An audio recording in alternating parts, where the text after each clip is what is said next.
Bonjour à tous, c'est Chloé, je suis ravie de vous retrouver comme tous les vendredis dans un nouvel épisode de Cryptalk. Aujourd'hui, je vais vous parler de minage de crypto-monnaies, plus précisément du développement du minage de Bitcoin dans les pays émergents. Alors, je vais vous expliquer pourquoi ces régions en pleine croissance représentent une véritable opportunité pour les entreprises de minage et surtout comment elles transforment l'industrie. Et restez bien jusqu'à la fin parce que je vous dévoilerai également notre nouvelle offre d'hébergement. Alors restez bien avec moi jusqu'à la fin. Allez, c'est parti. Cryptalk, c'est le podcast dédié à la crypto. Alors chaque vendredi, où que vous soyez, embarquez-nous avec vous. Depuis plusieurs années, le minage de Bitcoin est dominé par des pays comme les États-Unis, la Chine, le Canada ou encore la Russie et le Kazakhstan.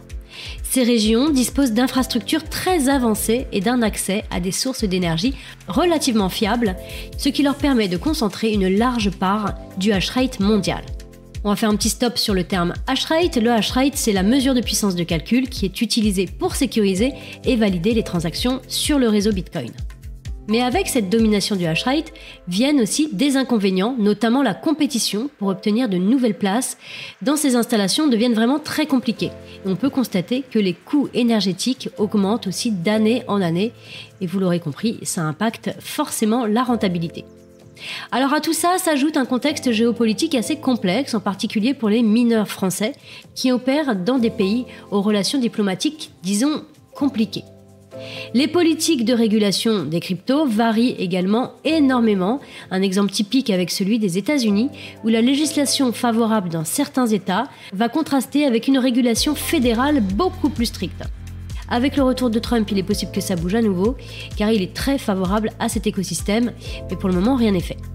Et donc face à ces défis, de nombreuses entreprises de minage se tournent désormais vers les pays émergents. Ces régions offrent des coûts énergétiques beaucoup plus attractifs et des environnements réglementaires beaucoup plus flexibles. Elles misent donc sur des énergies renouvelables comme le solaire dans les Émirats arabes ou encore l'éolien au Mexique, et ce qui permet vraiment des tarifs énergétiques imbattables pour les mineurs.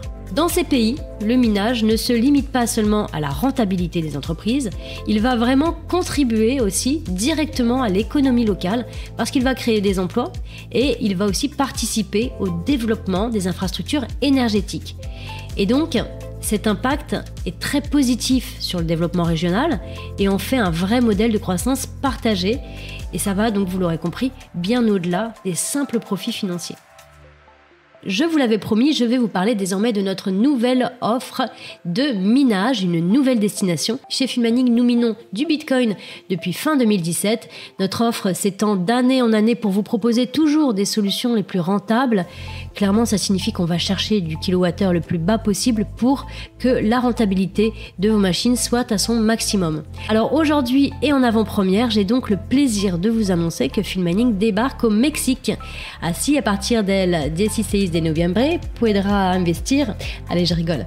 J'ai un très mauvais espagnol en plus. Si je devais maîtriser toutes les langues dans lesquelles on s'installe, ça serait très compliqué. Je disais donc qu'à partir du 16 novembre, vous pourrez investir dans une machine et la déployer dans la région de Jalisco, où l'énergie sera accessible au tarif compétitif, accrochez-vous, de 4 centimes d'euros.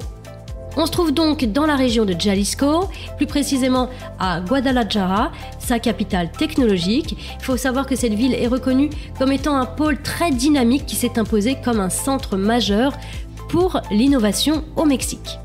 Niveau adoption des cryptos, là-bas, le Mexique a mis en place une législation qui s'appelle la Ley FinTech. Cette loi a pour but d'encadrer les actifs numériques et elle assure une base juridique claire dans tout le pays. Les actifs numériques sont donc très bien accueillis, ce n'est pas un sujet sensible, donc le minage y est favorable.